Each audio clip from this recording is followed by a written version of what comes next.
Thank you everyone for coming today. Really appreciate your presence. Jim spoke briefly about what we're going to touch on today. The meat of the presentation is to educate the successor trustees so they know what to do when the time comes for them to step into your shoes. Let me get a show of hands. How many of you are successor trustees? Great. How many of you know what to do when the time comes for you to take on that obligation? Good. Well, some of you might have some background information. Looks like most of you don't, but that's why you're here today, so we can kind of go over that. Now, I'm just going to be doing the introduction and kind of some basic information about trust, because even though a lot of you here have the knowledge about trust, some of you don't have trust, so you need the underlying foundation before you can listen to Jim speak about how to administer a trust. So, as Jim said, our main objective is to help build that bridge between trustor and successor trustee. We want to educate you so you know what to do when the time comes for you to step into those shoes. We also have some better methods to protect loved ones that we're going to briefly discuss. And a lot of you here are very young, so not that I'm not young, but it's also, we want to introduce the need for estate planning to the younger generation. So here's a little outline of what we'll be covering today. I'm doing the welcome, or Jim did the welcome. I'm going to discuss briefly how a living trust avoids probate, additional problems and solutions that a trust might provide for those problems. And then number 4 and number 5, that's the meat of the presentation. That's why you're all here today, to learn how to administrate a trust upon incapacity. Jim's going to step in and discuss all of that.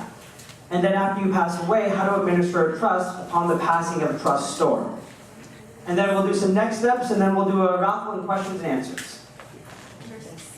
Now, if you want any further information, we do have a website, rebuildyourtrust.com. It's a good source if you want information about our firm. Now, not to sound like a movie theater, but please silence your cell phones. And if you have any questions, please hold them till the end. If you fear you're going to forget your question, just write them down. We'll be happy to answer them at the end of the presentation. Now, real quick, a team commitment. I'm just going to summarize this real quick. When I joined the firm, Jim basically taught me any attorney can learn the law, but learning how to help people is a whole other ballgame. We really feel like at our firm we have a team commitment to helping our clients. We believe we act in the utmost integrity. And honestly, we work as a unit. Some of you know that if I work with a few of you in this room, you know that if you work with me, doesn't mean you can't work with Jim and Holly. We all work together. I help the clients who work with Holly, who work with Jim. We're a team.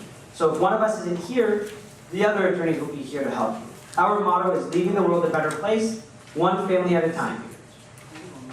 Now, the living trust. The trust is a contract between the trustor and the trustee. Now, the trustor is the person who creates the trust. A lot of you in here are trustors.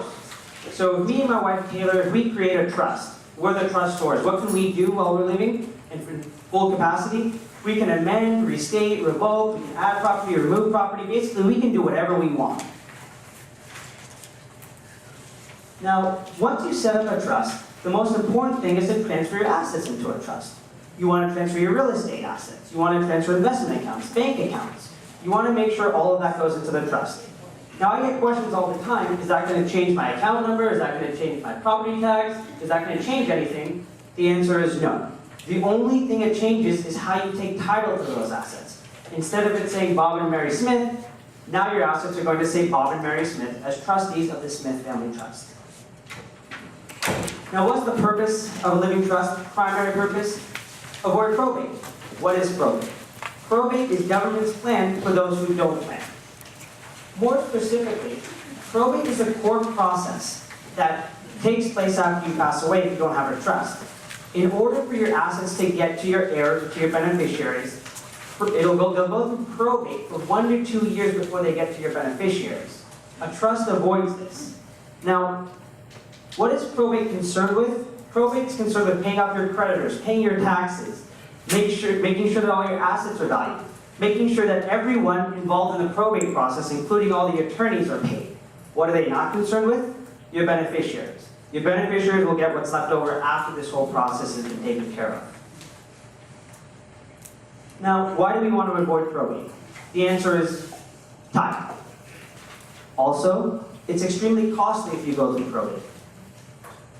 And it's a headache. Now, before I go further, some clients say, well, am I always subject to probate? The rule of thumb is if you own any real property, you will be subject to probate. If you have over $150,000 in liquid assets, you will also be subject to probate. So I'm not saying a trust is for everyone. You might not have the assets to warrant a trust, but most of you who have trusts in this room today do need it. Now, the time. In California, the average probate time is between 1 to 2 years. So before your assets get to your beneficiaries, it's going to take 1 to 2 years in the probate process. So we definitely want to avoid that. Second is cost. People don't realize this, but it costs 5 to 10% of your overall probate estate to go through the probate process. So let's say hypothetically you have $1 million estate. It's going to cost $50,000 to $100,000 before it gets to your beneficiaries. Now, headache. If you go through probate, it could cause family tension. I have a good relationship with my sister for the most part. And I'd like to believe if we had to go through probate, we would get along cordially. But I know there's this one item of personal property that I really want, and I know my sister wants it too. Now, if it goes through probate, I can guarantee we're going to be fighting over that little personal property asset. Not to mention, when you're talking about an estate worth $100,000, $200,000, $300,000, $400,000, $500,000, if it's going through the court process, and I hate to say this, even if your children or your beneficiaries get along well, we see this all the time, money changes people. Inheritance changes people. If you go through probate, it can cause a lot of fighting.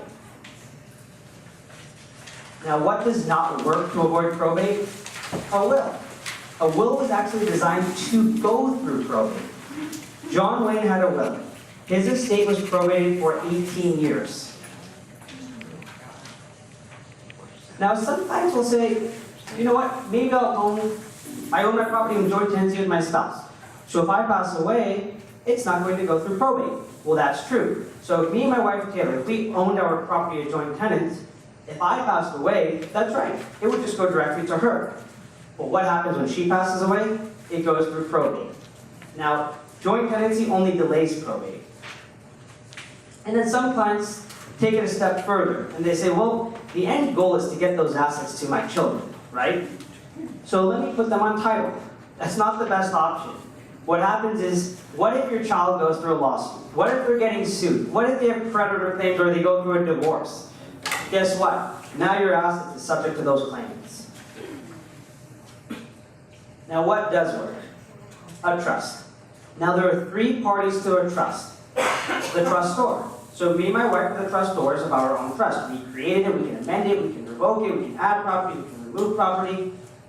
The second party is a trustee.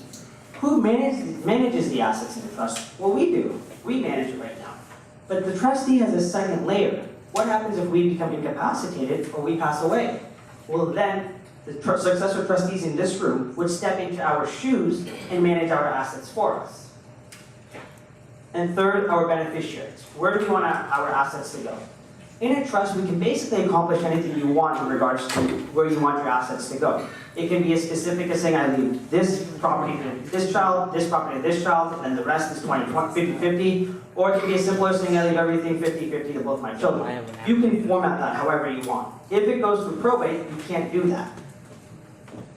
Now, there are some additional problems, and the trust does provide solutions to those problems. Immature beneficiary. If you have a 19-year-old child, if it goes through probate, in the end, it's going to go to someone very young. They're going to control their estate. A trust can protect that. A trust can control the age where your child or your beneficiary will be able to control their assets. So whether it's 25, 30, some clients are a little bit more conservative and will say it's 40, at which point their beneficiaries can control their benefits. I know that if I had a 19-year-old child, I wouldn't want my assets going to him outright for him to blow away. Second thing is a spendthrift beneficiary. Even if someone's even if someone's older, they don't necessarily have a good concept of how to spend money or how to control money. There have been many cases where our clients will say, well, my son is like 35 years old, but I still don't trust him with a big bucket of money. Well, trust can provide protection for that. My sister's not very good with money. I hate to say it, I could be biased. But the situation is, she's actually an attorney as well.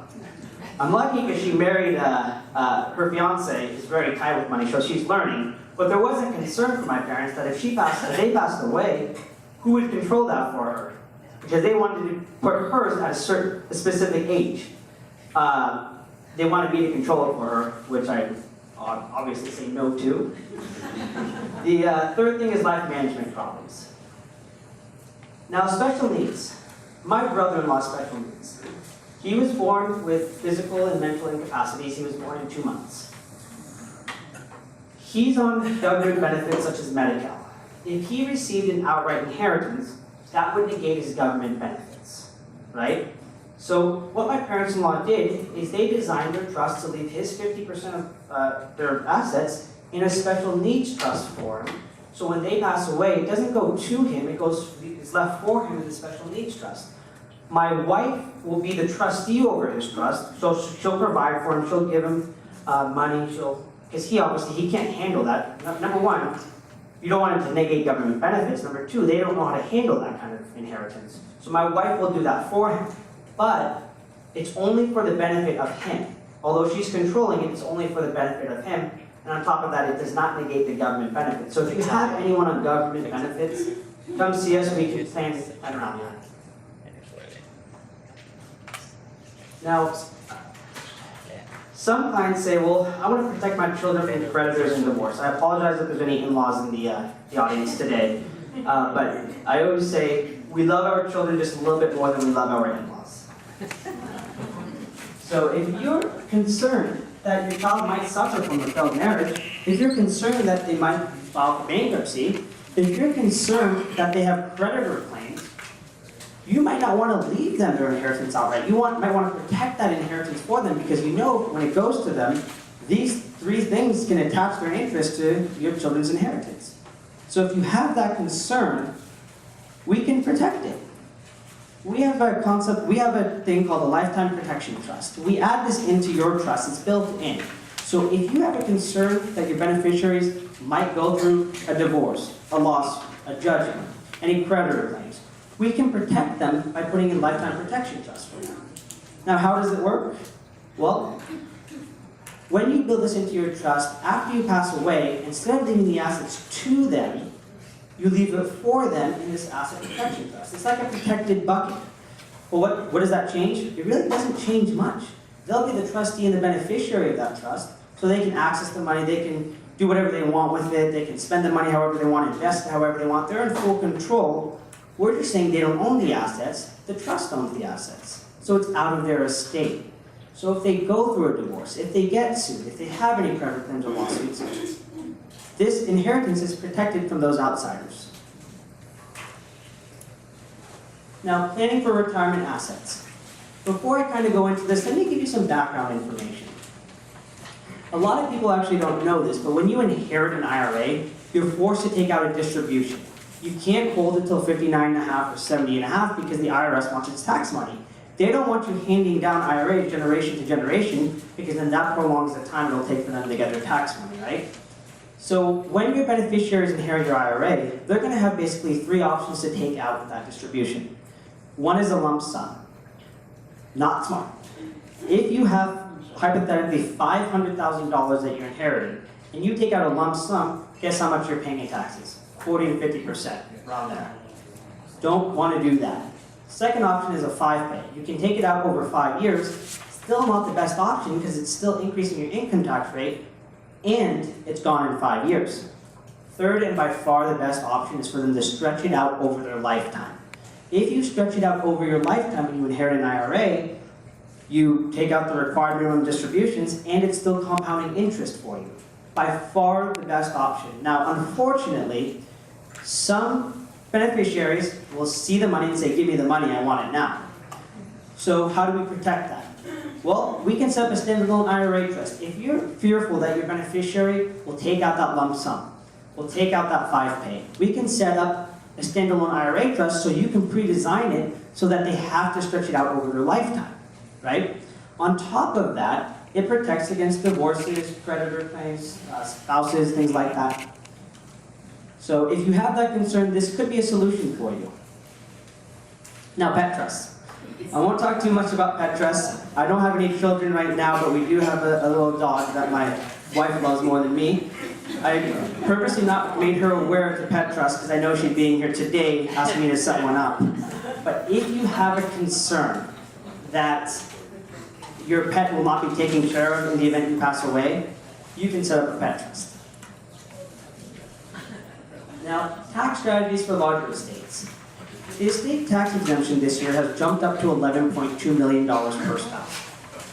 If you have an estate close to that, come see us, we can talk about tax strategies to minimize paying estate tax. Now that $11.2 million exemption is set to sunset in 2025, and in 2026 I believe it'll be around $6 million per spouse, so around $12 million jointly. But if you're anywhere near that, I wish I was near that, but unfortunately I'm not. But if you are anywhere near that, come see us, we can talk about minimizing taxes. Now, if you met with us prior to 2010, if you look at your name tags, I don't know if you have the stars. A green star means you've met with us, and I believe in the last 3 to 5 years, or so, past 5 years. A yellow star is you haven't met with us in 5 to 10 years, and a red star is you haven't met with us for over 10 years. I think that's what it is. But if that's the case, I would urge you to come see us if you have a red star, because there's a chance you might have an AB trust. Back in the early 2000s and the 90s, the only way to avoid paying estate taxes if your net worth was higher, not the only way, but one of the strategies was to set up an AB trust. I'm not going to talk too much about it, but there's a good chance you don't need the AB trust anymore because a concept called portability was introduced. Basically what an AB trust is it says when one spouse passes, half the assets go into an irrevocable B trust. That's how you use a deceased spouse's exemption. In 2012, portability was implemented that allowed you to add, if you're married, your exemptions together without use of a B trust. So if you think you might have an AB trust or you haven't seen us in quite some time, come see us and we can kind of discuss whether you still need that. And that's it for me. You've already talked to Jim, but here he is. Thanks, Devinda. My standard statement is I don't know if I'm a good attorney or not, but I sure know how to hire well. So let me go ahead. Let me just kind of explain what I'm planning to cover today. To the best of my knowledge, we are the only law firm that is doing what we're doing here this morning. That what happens is that clients understand their estate plan, that they understand how the living trust works, why it's important to get assets into the trust, etc. But the challenge comes that the client really isn't the one that needs to know about it. It's the next generation down that is going to be the successor trustee that needs to understand it. And that is the focus today. And so the big picture is I'm taking a nice easy stroll through this. One, we're going to talk about incapacity, a real exciting subject, and the other one is at death. And it's literally, I'm going to introduce some concepts on how to handle and be the successor trustee if a loved one, if your parent, if an aunt becomes incapacitated, so that you need to step in, pay bills, write checks. And then we're also going to deal with what is needed when a person passes away. The big takeaway, first of all, we are trying to make sure that you understand it. We've gone out of our way to do several different things. One of the things that we have prepared is To My Trustee, and it's a kind of a check-by-check list of steps that need to be done, and we have this available to you. Something else is the focus today is just to share information, hopefully introduce the subjects, and then finally, the best advice that I can give anybody that is the successor trustee is to call 714-282-7488 because we can sit there and help you through this. There's enough legal things that go on. Some people believe that because there's a living trust that there's no legal work that needs to be done. That is not how a living trust works. Because there's a living trust and estate plan, we don't have to go into court to get the legal work done. But there is still, IRS expects a tax return. My mom passed away on the 13th of June, and so several years back. So the income that she earned from January 1st through June 13th, the IRS expected a tax return. And then because there were still assets after Mom passed away, the IRS expected a tax return from June 14th until the trust was completed. So the IRS expects to get paid. The creditors expect to get paid, so there's still work that needs to be done, and we're going to give you an overview of that. So that's kind of the big view, the takeaway for today. And I'm going to start with sharing with you incapacity. And this is kind of a scary slide. It says approximately 5.2 million people today, age 65 and older, 1 in 8, will currently have Alzheimer's disease. My mom suffered from Alzheimer's for about 7 or 8 years before she passed away. And so during that 7 to 8 years, I know firsthand what it means to be the person in charge, making sure that my mom got her bills paid, etc., because my mom wasn't able to do that. And it turns out that, ironically, there's a lot more work to be done if somebody loses their capacity than at somebody's death. Because typically at death, you pay 1 or 2 water bills and you're done. You pay the electric bill 1 or 2 months and you're done. With this, I was paying bills for literally years, not 1 or 2. And so a piece of practical advice is that one of the things that I did was I just set up automatic bill pay so that everything got paid every month. And so that's just a piece of practical advice. But the challenge is that they're projecting that the number of Alzheimer's patients is going to be increasing. As we live longer, there's more of an opportunity to have the dementia, etc.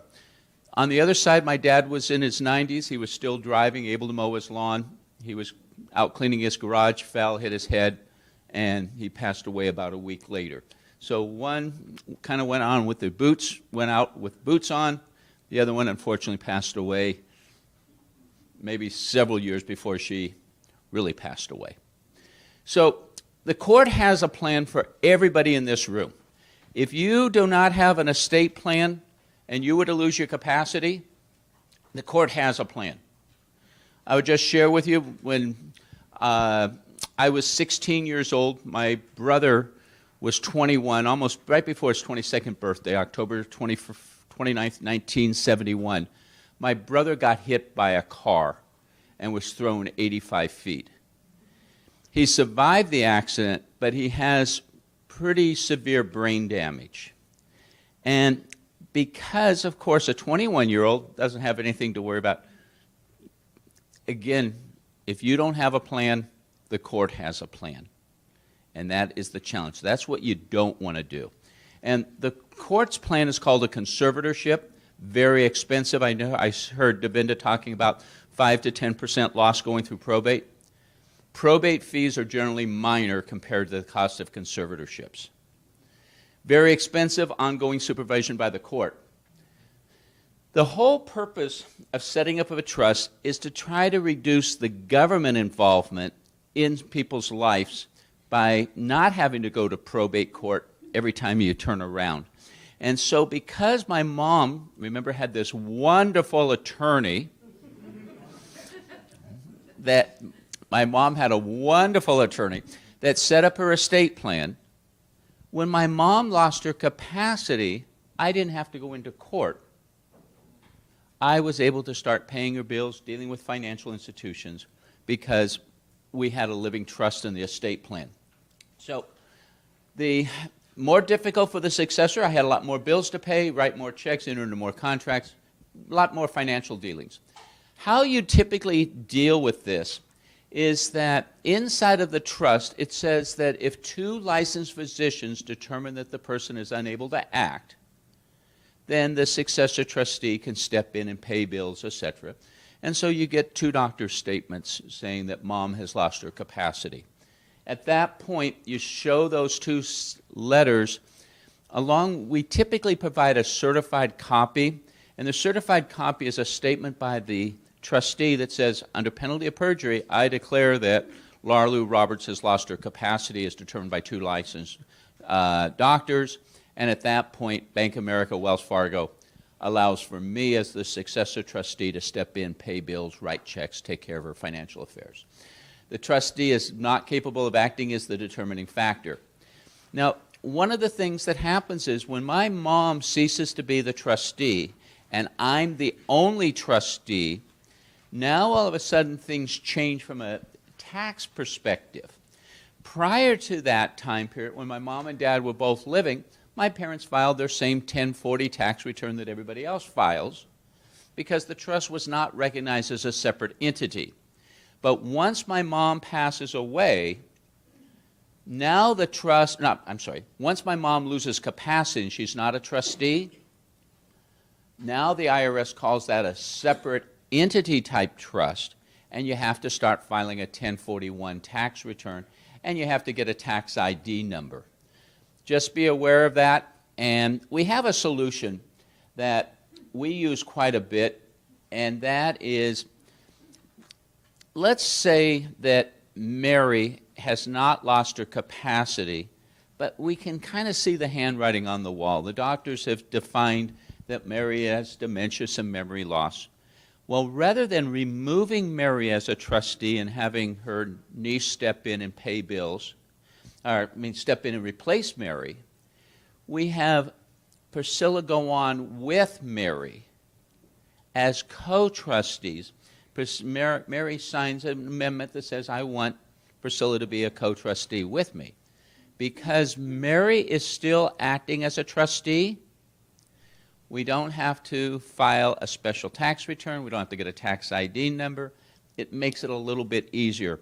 So I kind of just want to point out a practical side that if you see a loved one that is starting to lose capacity, my best advice is 714-282-7488. Capacity is a sliding scale. Most people don't understand the concept of capacity. For example, people come into my office and say, oh, my mom has been diagnosed with Alzheimer's. She's lost her capacity. Not necessarily. It is a sliding scale. And what I mean by that is that let's say that somebody's going to transfer their home to the gardener. And I'm involved, I was aware of a case that's what they try to do. That takes an extremely high level of capacity. But if, for example, Mary is marginal as far as understanding, and what she's doing is naming her niece that she already named as the trustee in her trust to now become a co-trustee with her, a very low standard, because it really depends on what somebody's doing. Giving away your home to the gardener, high. Giving it to your attorney, very low standard. In case, wait a minute, that's being recorded. That was a joke. That California State Bar, that was a joke.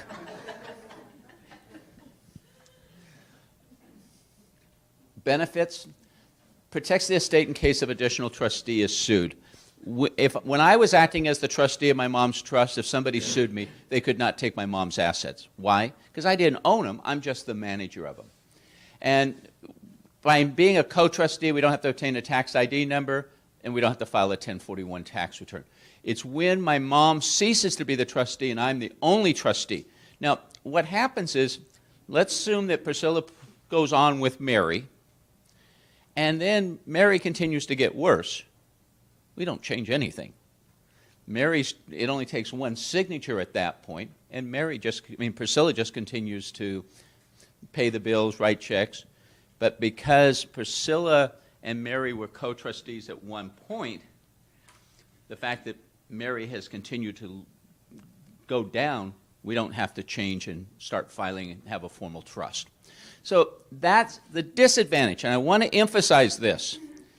If you get the privilege of being the trustee for somebody's estate, It is a privilege, but if you violate your fiduciary duty, that worked out well. That is me going to jail. It is a situation in which there are legal consequences. If somebody starts inappropriately taking somebody else's money, it's not pretty. In fact, there is a concept in the law today called elder abuse.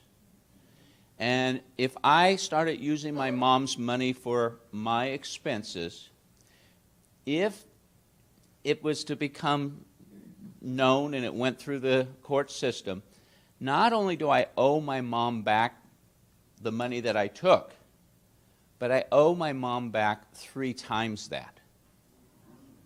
And so my strong advice is, mom's money is mom's money, your money is yours, keep it separate. Okay, I'm going to introduce a subject very quickly. In fact, what I think I'm going to do is just talk about it, and then we'll kind of click through some slides or whatever. But the reason that I bring up Medi-Cal planning is you hope like heck nobody in this room ever has to go into a long-term nursing care. Wouldn't that be nice? However, if you do have to go into a long-term nursing care, what unfortunately happens is that it's extremely expensive. The average cost right now is $8,841 a month. Over 2/3 of everybody in California that is in a long-term nursing care is on government assistance. The government is paying for over 2/3 of that. Now, a significant part of that 2/3 had assets at one time, and at $8,841, their assets shrunk, and once they got down to a certain number, the government says, we'll cover it from then on. The other group qualified for Medi-Cal because they had good attorneys. I'm going to introduce the concept. It's not, let me explain one of the reasons why I do this. Back in the 80s, I set up a trust for a woman, and my recall was that she was in her mid-60s or whatever, very healthy. But 6 months later, she was walking through a parking lot in a grocery store, and she tripped over one of those cement blocks, broke her hip, and then went through surgery and had complication after complication after complication, and she spent the rest of her life in a nursing home. Her daughter, mom, you have to remember 80s was different than it is today, but mom had some savings. All of that went pretty quickly.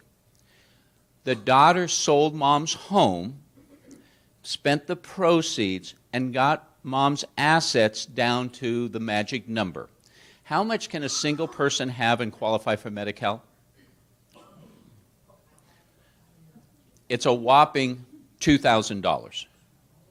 So daughter spent the equity from mom's home when they sold it down to $2,000 and called me and said, Jim told me the story and said, can you help us qualify mom for Medi-Cal? And the answer is yes, I can. The unfortunate part is that if the daughter maybe had come to one of these types of seminars, and hopefully if we communicate it clear enough that they understand it, the daughter would have known that maybe within 30 to 60 days of mom breaking her hip, that if she would have called us at that point, her savings, her home, for all practical purposes, would have stayed in the family, and she would have qualified without spending all of that money. So that's really what I want to, and then I'm going to try to a little bit explain that to you.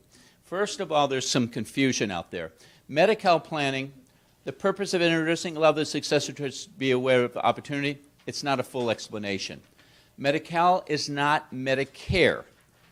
Anybody that's generally paid into Social Security that's over 65 years of age qualifies for Medicare. Bill Gates qualifies for Medicare, but obviously Bill Gates has more than $2,000. Medicare is for people 65 or older. Medicare does not provide for long-term nursing care. It does provide for short-term, 20 days, and partially pay for 80 days, but at the end of 100 days does not provide. Medi-Cal is the same as Medicaid. Believe me, the government sure has these ways of confusing, almost like tongue twisters for me. 49 states call it Medicaid. We in California, it's a federally funded program.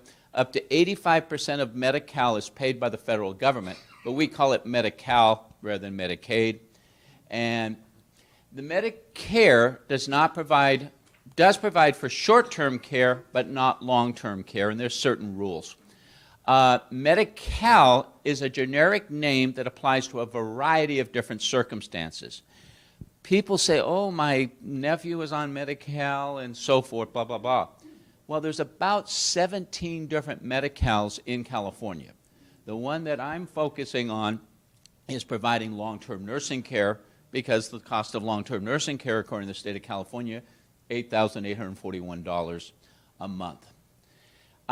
There are two prerequisites in order to qualify for the long-term nursing care. One is you have to be medically needy, and generally it's going to be that you can't be up walking and so forth. There is an exception.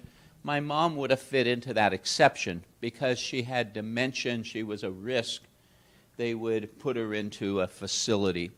And the other one is you have to be financially needy. There are three aspects of Medi-Cal planning. First, can we get the person qualified? Second, how much does the family pay and how much for the nursing care versus how much the government pays?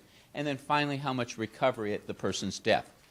Generally, if a person has one piece of real estate, we can get them qualified for Medi-Cal. Now, and you notice how I didn't say if a person has one piece of real estate and they have $2,000. I said if one person has one piece of real estate, we can get them qualified for Medi-Cal. So let me kind of give you an example. There are certain assets that do not count for Medi-Cal purposes.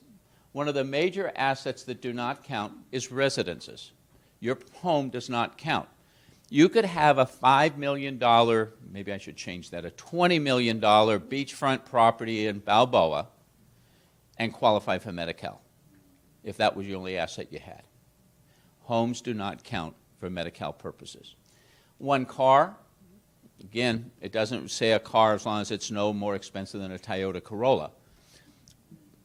Not my advice, but I know of attorneys that are advising clients to go out and buy Rolls-Royce. And then IRAs and retirement accounts. Ironically, a lot of my clients come in, they have a home, they have most of their wealth in IRAs besides their home, and they have pretty modest savings, and a lot of them qualify and had no idea. Now, even if you don't qualify, we generally can get you qualified. So a married couple, remember I said that a single person can have a whopping $2,000? A married couple can have $125,000. So, but that does not include IRAs. That does not include that basically means savings, CDs, stocks, bonds. Well, I have clients that have a $700,000 home, have $1 million in their retirement accounts, and they have $100,000 in savings. If one spouse had to go into a long-term nursing care, they qualify. The single, it's $2,000. But here, let me kind of explain the situation. Let's just say, for the sake of discussion, my mom had $1 million of savings, CDs, stocks, bonds, and we made the decision to put my mom into a long-term nursing care. My mom was in a long-term nursing care. If my mom on November 1st gave me $8,841, she is disqualified for the entire month of November for Medi-Cal. Why? Because that transfer she made to me would have paid for 1 month of her care. Makes logical sense, right? What doesn't make logical sense is here in California, if my mom on the 2nd of November transfers to me another $8,841, instead of being disqualified for 2 months, she's disqualified for 1 month. The 3rd, the 4th, the 5th, the 6th, the 7th, the 8th. In a 30-day month, my mom can transfer to me $250,000, 8,841 times 30. Her total disqualification period, 1 month. Now remember, I have 3 rotten siblings, very lovely siblings, and my mom on November 1st can transfer to my sister $8,841, the 2nd, the 3rd, the 4th, another $250,000. The 3rd, my brother, my other brother. End result is my mom can transfer $1 million in a month. Now, a lot of people are wondering about what the tax consequences are. If this was liquid assets, so my mom wasn't having to sell stocks, there can be capital gains tax when you're selling appreciated assets. But it's not a taxable gift because mom can transfer today during her lifetime $11,200,000. She's only transferring $1 million, so it's well under the gift limits. So it's not subject to gifting, and I don't report it as income. There is a requirement, my mom files a gift tax return, but all it does is remove $11,200,000 that she could pass on her death down to $10,200,000, but no tax. So it's a strategy, and believe me, I know that you don't fully grasp it, but laws are changing, but this is the current law. And what I want to emphasize, used to be that what was our real key to making this whole thing work was not getting somebody qualified for Medi-Cal, it was preventing Medi-Cal from recovering assets when the person passed away.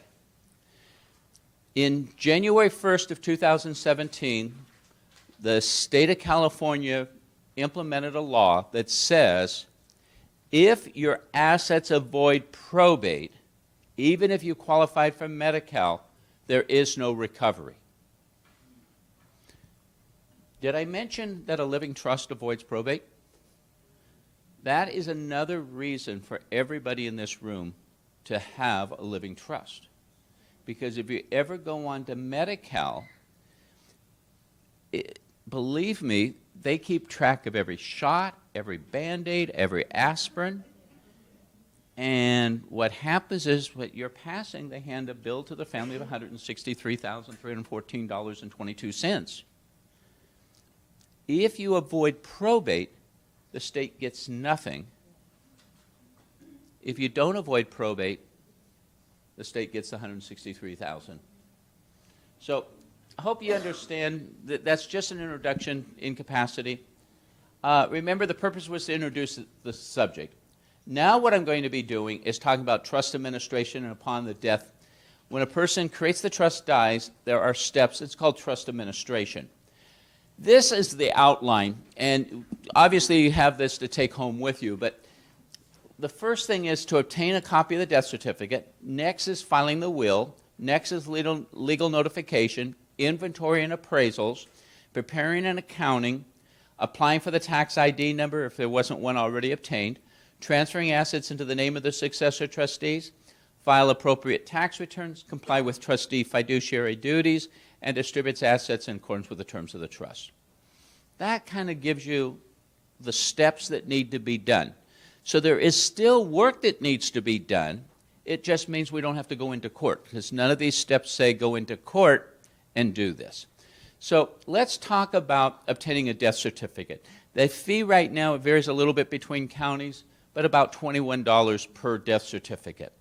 My experience is people come into my office that their mom has one savings account, maybe a checking account and a savings account, and they had one home, and they show up with 15 death certificates. Another client comes in, mom and dad had LLCs and corporations and 15 accounts spread all over, and they show up with 2 death certificates. I believe that if you have multiple siblings and you're the successor trustees, I would encourage you to get a death certificate for every sibling, because that way you never know, at some point they may need it. On top of it, you kind of look at the number of financial institutions, and that's a pretty good calculation, how many properties they have. If they have 5 or 6 properties, you're going to need a death certificate for each property.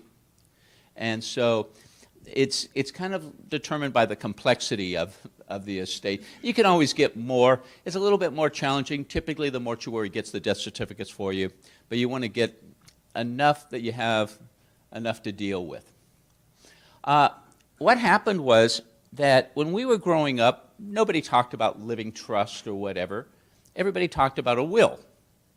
Well, there was a challenge that used to take place, and that is that I go into court when my mom dies, and I have a will that's dated 1989, and I think that I have Mom's valid will.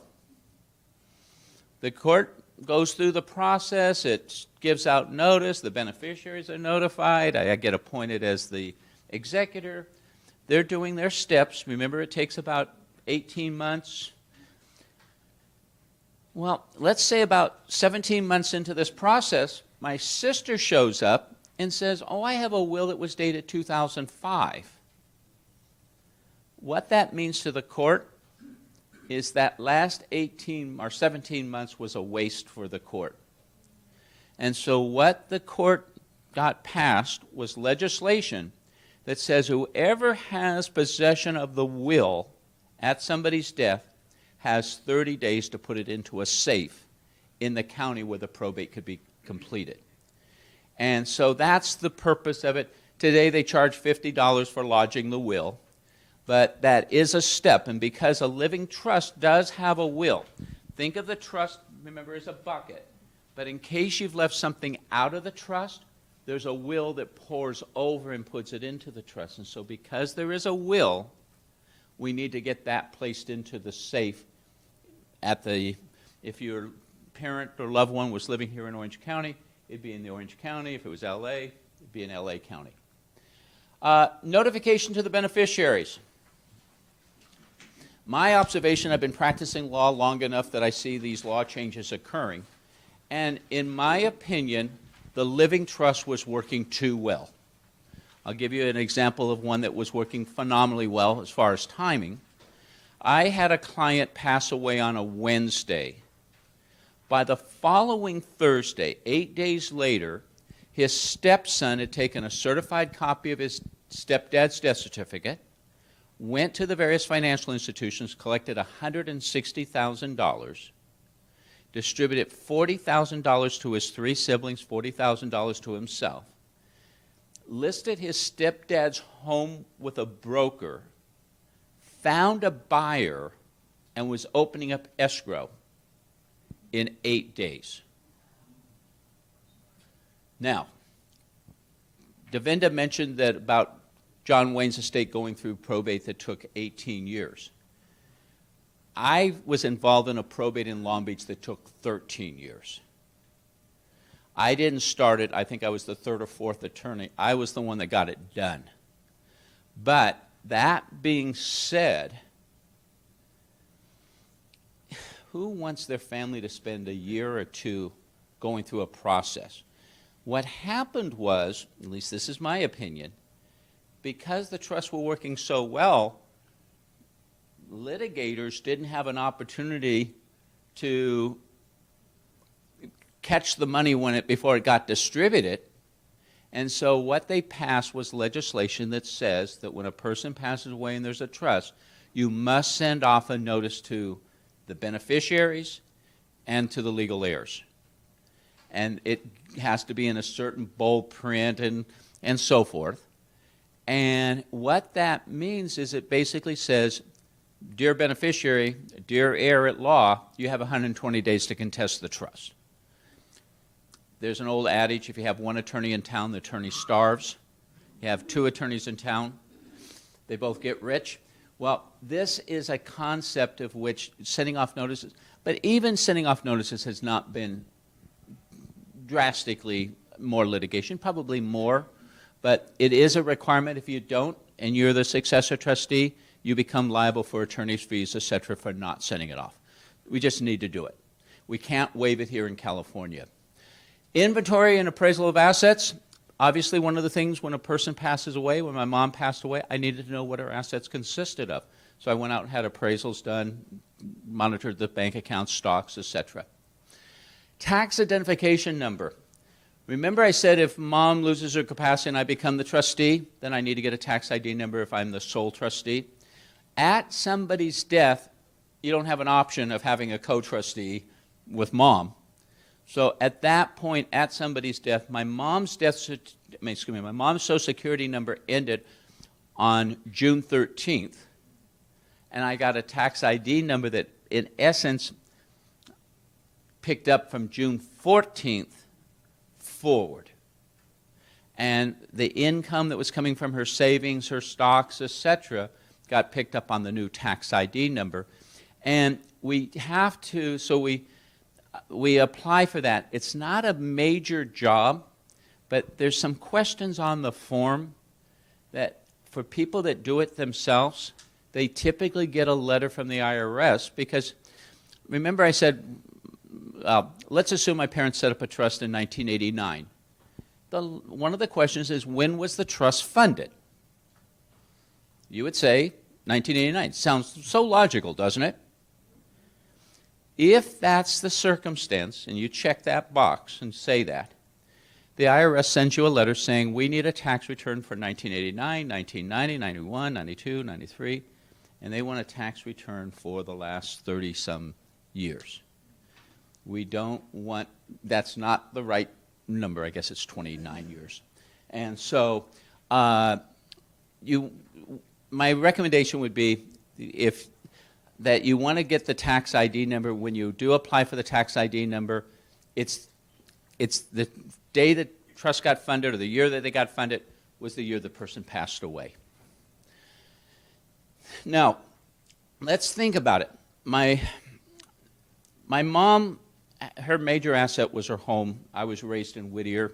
They bought their home in 1951, and they still owned it at their passing. And if my mom wanted to transfer the home to the four of us while she was alive, she would have brought out a pen and brought out a deed, and she would have gift deeded the property from Laura Lou Roberts to the four of us. And so she would sign that deed. It would have been recorded. It would have been notarized and then recorded, and that would have transferred it from mom's name to the four of us. I don't encourage people to do that because there's a negative capital gains tax, because when we sell the property, my parents paid $10,000, a little less than $10,000 for their home back in 1951. We would have paid over $100,000 in capital gains tax. On top of that, if my sister gets sued, her creditors can come after her assets, which would be my mom's home. So we don't generally want to put kids' name on, but the point is, if mom's alive, she can sign it. What happens when mom passes away, she can't sign her name.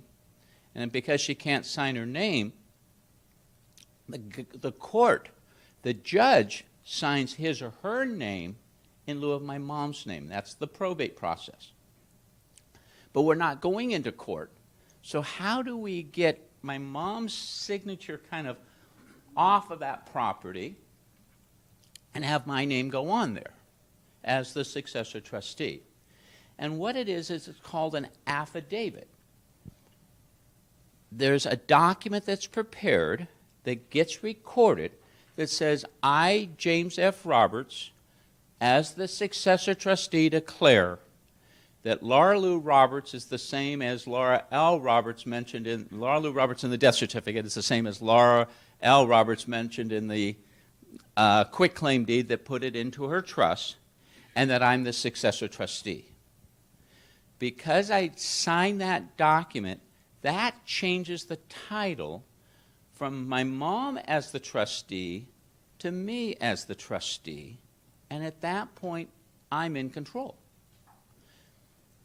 What we ultimately ended up doing in my mom's situation was we did some delayed maintenance, and we put the home on the market, and we sold it. At the end of escrow, there was a check. I could literally have said to the escrow company, please write a check to my 4 siblings. I actually had them write the check to the trust, and then I made payments to my 4 siblings. So the first step is transferring assets into the successor trustee. One of the keys is protecting Prop 13. Prop 13 is what was passed in 1978. My parents, because they owned their home since the 50s, they were paying less than $1,000 a year in property taxes.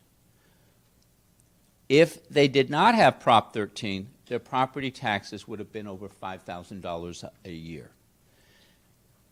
Because it was a transfer from parent to child, there's no reassessment of Prop 13. So there is ways of doing transfer between spouses.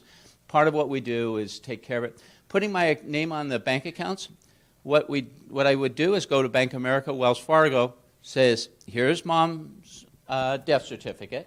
It says right here in this trust, at the death of mom, I'm the successor trustee. And that here's the tax ID number to report her income from June 14th on. With those 3 documents, Bank of America re-registers the holdings, so instead of it reading Laura Lou Roberts, trustee of the Roberts Family Trust, it now reads James F. Roberts, trustee of the Roberts Family Trust. At that point, I'm in control. It turns out, the first thing I mentioned is the 706 estate tax return. For 99.8% of the population, you do not have to worry about having a taxable estate today. But there is still sometimes when we do file a tax return, Devinda mentioned this concept of portability. If you have a larger estate, we would possibly want to consider filing portability. Estate tax rate is 40%, but because the number today is so large, and even when it does sunset, it's still going back into the 6 million. Most 99.8% of the population in the state of California, in the United States, has less than $6 million. It turns out, of course, in my office, a lot of my clients have a lot more than that. I have a lot more than 0.2% of my clients have above $6 million. But I have clients that have next to nothing. I have clients that have, well, yeah, I just recently was meeting with somebody that has a very, very large estate. And so, however, even if you don't have to file the 706 estate tax return, when a loved one passes away, there is a requirement that you file a 1041 tax return. The 1041 is the trust tax return. It's the income. So when my mom passed away, if she had savings, CDs, stocks, bonds that are generating revenue, the IRS wants that to be taxed, and it gets picked up on a 1041 tax return. The trustee's duties, I just listed there's about 11 different rules, but I listed the key ones here.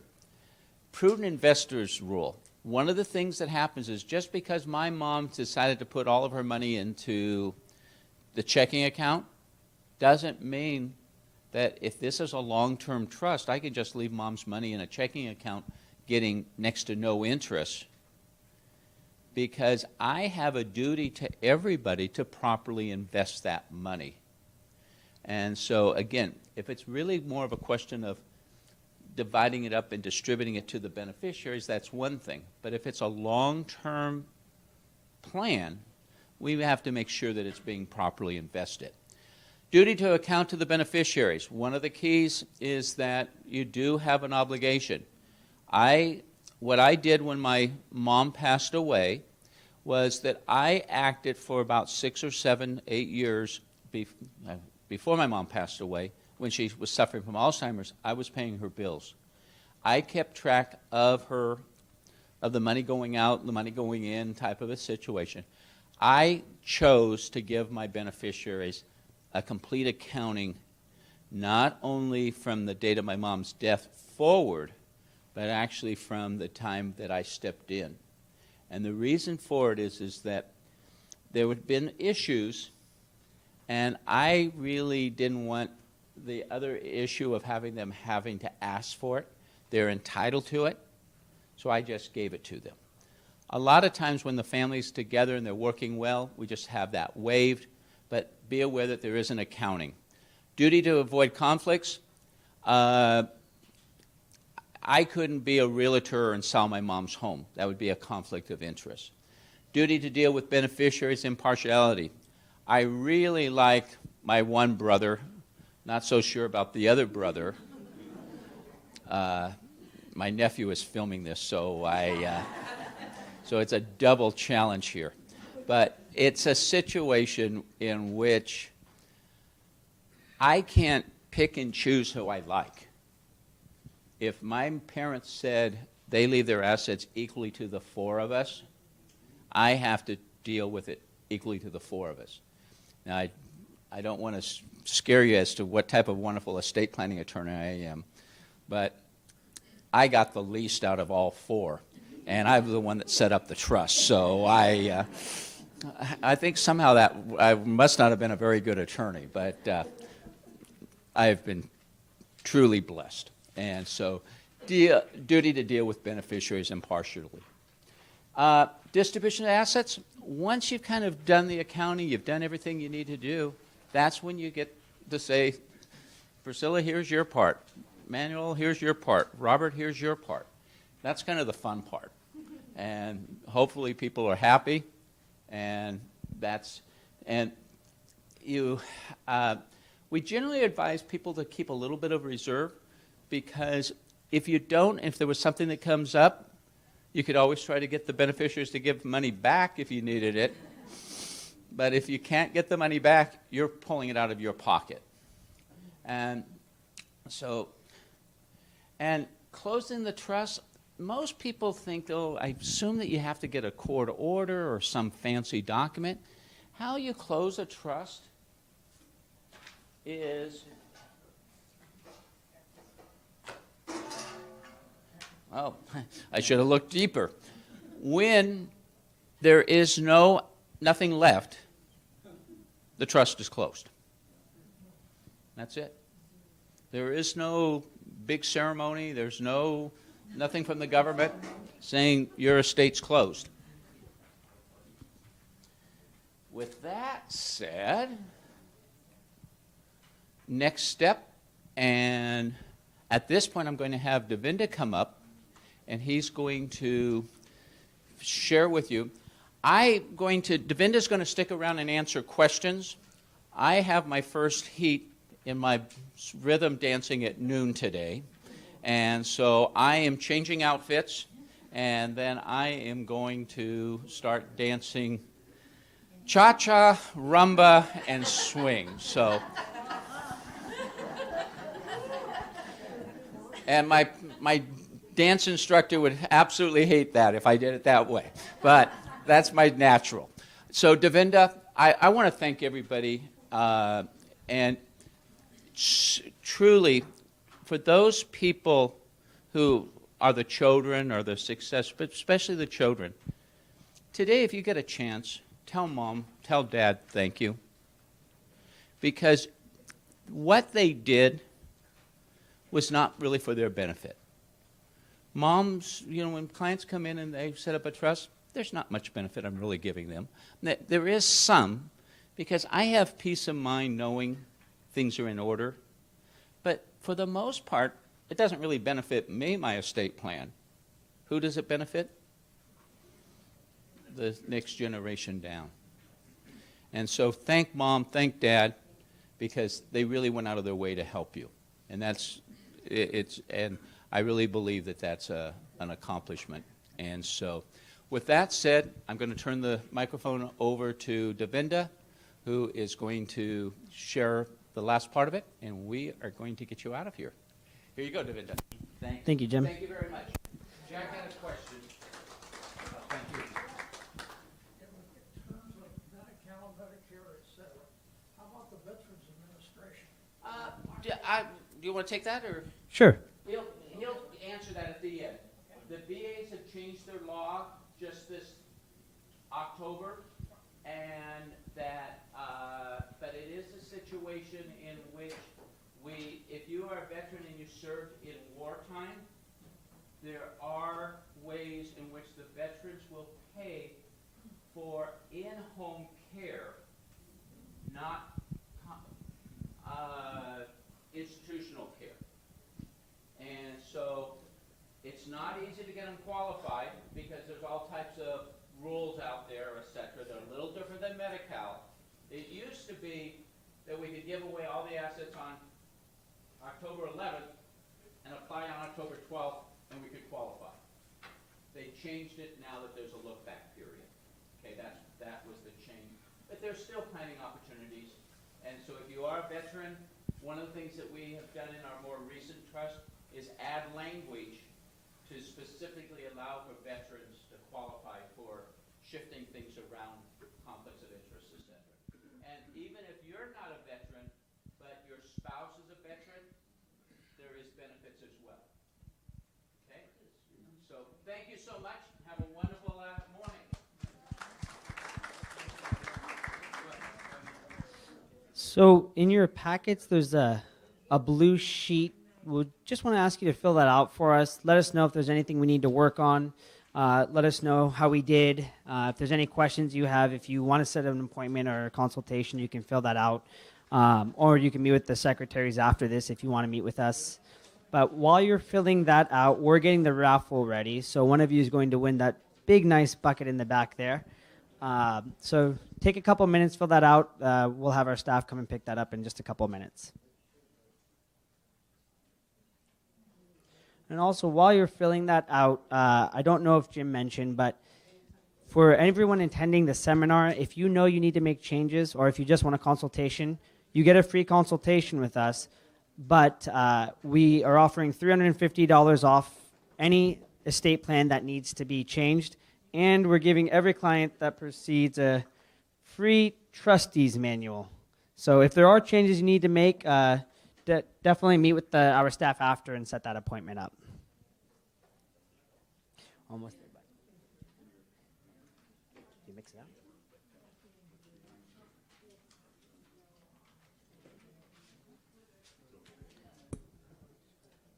Not yet. Give me about 2 minutes. And we'll do it.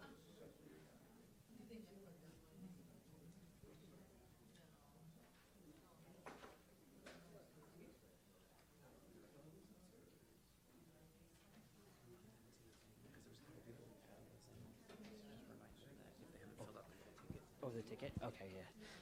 And if there's anyone who hasn't filled out a raffle ticket, let me know so we can get you in here. You haven't? Let me go get my staff real quick, let them know. I think just right here, Shannon. He hasn't filled out a raffle. There we go. Got it.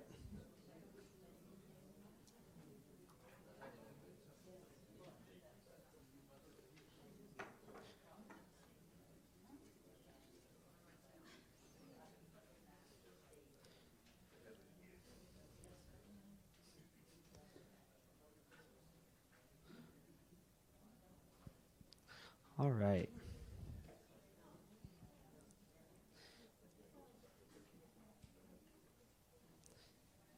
Think we're pretty close to being done with that. So while they're picking up the report cards, I'm going to have Jackson here pick out a lucky raffle ticket. You ready, bud? Only one. There we go. Let's see. You want to read it out? Linda Doss, you have won the bucket back there. You're welcome. Well done. Good job, Jackson.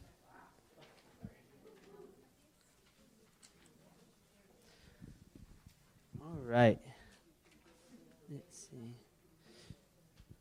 Now, real quick, just briefly, if you haven't reviewed your trust, there's some reasons why you might want to think about doing so. If you have changes to beneficiaries, obviously, even if you saw us last year, you might want to make changes to that. If you had a significant increase or decrease in assets, you might want to think about setting up a free consultation. This is a red flag. If your marital status has changed, please come see us immediately. If a beneficiary has a disability or is on special needs or government benefits, come see us. If a successor trustee has passed away and you need to replace that, please come see us. Now, if you feel like you're having lapses of memory or leading toward incapacity, let's have a conversation to see how we can protect you moving forward. And again, the IRA retirement plan trust is something that's relatively new. If it's something that you want to discuss, we're happy to meet with you. And again, if you have an AB trust, again, there's a likely situation where you don't need that anymore. So if you think you have it or you're not sure, come see us. We can just review it and let you know if you need to change that.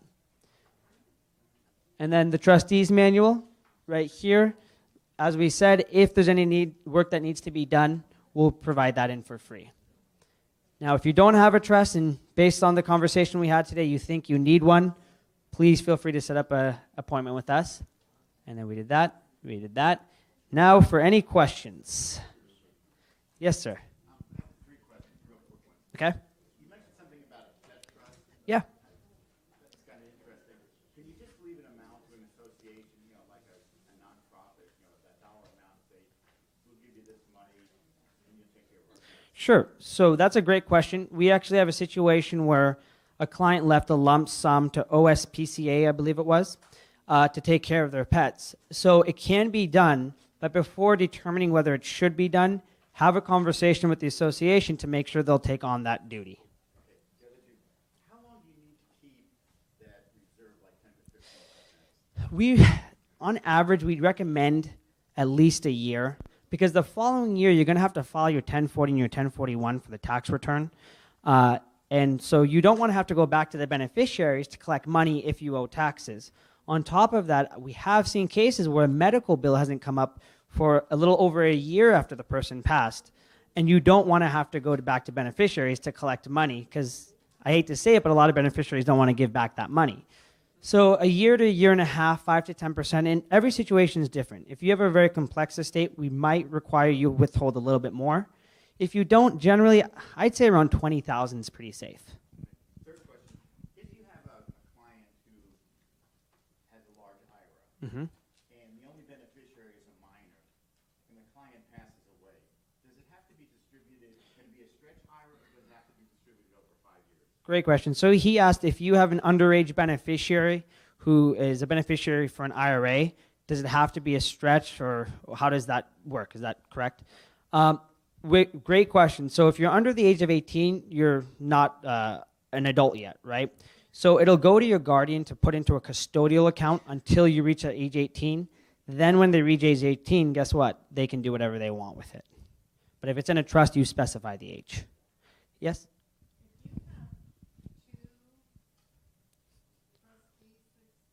Uh-huh. 2 successor trustees.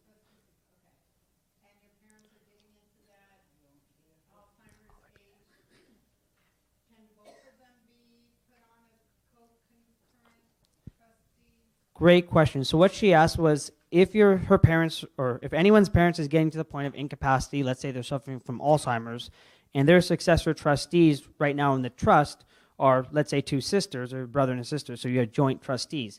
Can they both step into the shoes of co-concurrent trustees? The answer is yes, absolutely. That's exactly what would happen. Right there in the middle?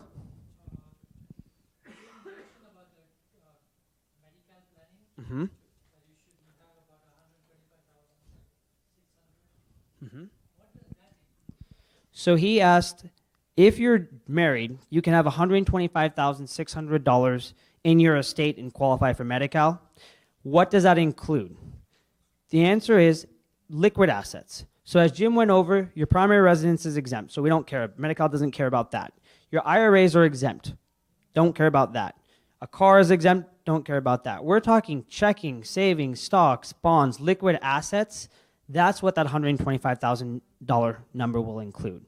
If you have above that, like Jim went over, we have ways of getting it out of your estate to get you qualified, but it only includes those assets. And for the majority of our clients, the liquid assets isn't the bulk of their estate. It's their real property, and it's their IRAs.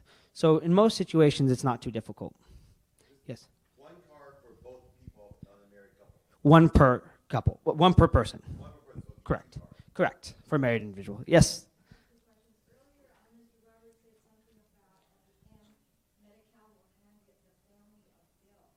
Yes. So she asked, Medi-Cal will hand the family a bill at the passing of the person who was on Medi-Cal. Now, if you're married, Medi-Cal won't try to recover the money they've lent you until both spouses pass. If you're single, they'll come after your assets after you pass to recover the money they've lent you. Medi-Cal is actually really like a loan. So let's say you incur about $150,000 on Medi-Cal. If you pass away, they're going to send a bill to your children to recover the money they lent you. But what Jim was going over was there's a law, SB 833, if I remember correctly. If your assets avoid probate, Medi-Cal can't recover. So let's say you have a house. You put your house in the trust. Your house is worth $2 million. You rack up $1 million in debt in Medi-Cal. Guess what? They have no recourse today to attach their interest to your house because it's in the trust. Okay.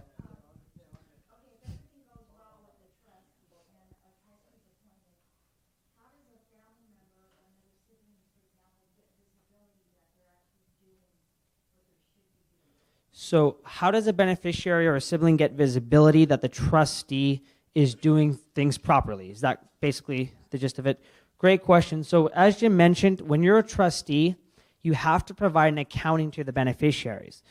So we always tell clients, if you're a trustee and you're paying bills for the estate, let's say it's tax bills, let's say it's medical bills, whatever it might be, do not pay in cash. You have to keep a track record of what you're doing. You put that on an accounting sheet, a tax preparer can prepare an accounting for you, and you report that to the beneficiaries. So they just know, based on that accounting, that you're not taking the money and traveling to Europe or anything like that. So you do have a financial obligation to the beneficiaries to provide that accounting. Yeah, give us a call if they're not doing that. You got it. Exactly. Yes, Kotera.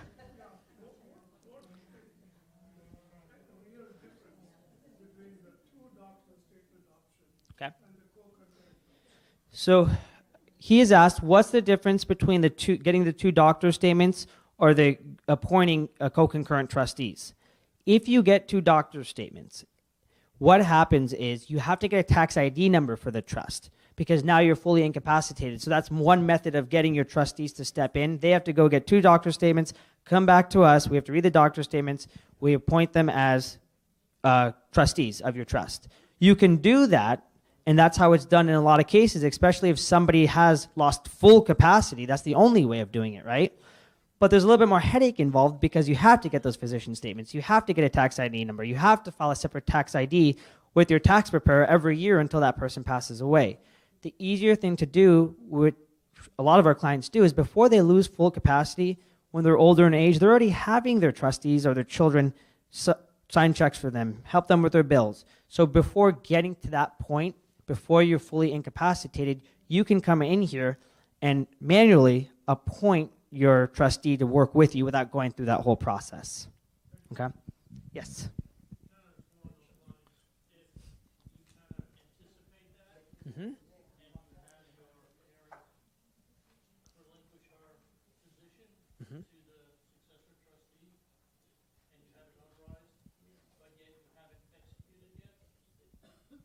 So I'm not sure I understand the question. So if you come in here, you relinquish your right, you appoint your successor trustee to be a co-concurrent trustee with you, you get it notarized. Just the trustee? You can do that. You have to have full capacity to do that, but yes, you can certainly do that. Now, that document just basically says at some point you can have your assets changed over to the new trustee. Correct. That's exactly right. But there's no time limit as to time frame to do that. No, there's no time frame because the situation is, if you're going to sell a property, then you might have to, right. But there's nothing that really needs to be done until you start liquidating assets. You got it. Yeah.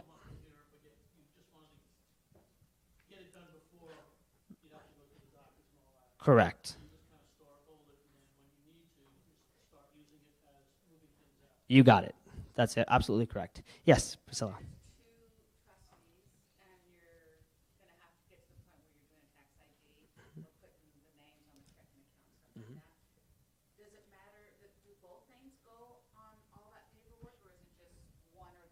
Great question. So her question was, if you have co-trustees and then the trustors pass away, do both names have to go on every document through the administration process? The answer is it depends. So for the affidavit, that's the form that takes real property and puts it into the name of the successor trustees. Both of them need to sign that document. When you go open up a bank account, the banks will likely request both signatures, but most trust accounts, when you establish that, it's an either-or situation, so either trustee can access the funds. I'm dealing with a situation where one trustee is located in Oregon, one is in California. It's actually not that difficult, but because a lot of things can be done individually, but there are certain documents like the affidavit, the Prop 58 form, things like that, where we need both signatures. Okay? Yes? Great question. So what's the difference between power of attorney and co-concurrent trustee? If your assets are in a trust, let's say my parents become incapacitated, their checking accounts in the trust. If I show up with a power of attorney, they're not going to accept it, most likely, because the trust owns the asset, right? So, but if I'm a trustee, they'll accept my signature. Now, for assets outside of the trust, then a power of attorney is more effective, okay? But typically, both of them are the same person because you want one person. You don't want two different people handling two aspects of your finances. It gets a little difficult. So typically, it's the same person on your financial power of attorney as it is as your successor trustee. Yes? What would happen if the trust was ready to be implemented, but it wasn't up to date, like the beneficiaries weren't up to date if one of them had passed? What would happen if it came down to that? So in all of our, so her question was, what happens when the trust is ready to be implemented? So that means both trustors pass away, but let's say a beneficiary has passed away, so some of the terms have been altered, and it wasn't amended prior to the passing of the trustors. Is that correct? In all of our trusts, we always have a second layer of beneficiaries. So for example, in a lot of our trusts, it says, I want it to go to Jack and Jill. But if either Jack and Jill pass, it goes to their children. If they don't have children, then it goes to the survivor of the two of them. If they both don't pass, then it goes to this person, which we call remote contingent. So we put multiple layers in our trust that protect against that kind of a situation. Same thing with successor trustees. If your successor trustee passes away, very rarely do I ever see a trust that we've done where there's only one name on there. So we have 2 or 3 layers of successor trustees in the event one can't do it or doesn't want to do it. Okay? Yes? Talking about here, in terms of general trust, Mm-hmm. is that applicable from state to state, or each state has their own? That's a great question. So the conversation we're having, is it applicable to other states or is it state specific? The answer is twofold. Every state has their own probate laws, has their own laws, and I'll be honest, I'm not familiar with the other jurisdictions. However, I can tell you this. If you get a trust done in California, it will be honored in every single other state. So just because you move out of state doesn't necessarily mean you have to get a new trust. You might have to update to state-specific powers of attorney, but the trust document will still be valid. Yes. Yes. Yes. Correct. It just makes it a little bit difficult because if it was applied in another state, if they have assets in another state, we might not be able to do the work for the assets in the other state because we don't have jurisdiction there. Any other questions? All right. Well, thank you everyone for coming. If you have any other questions, we'll be here to answer any of them.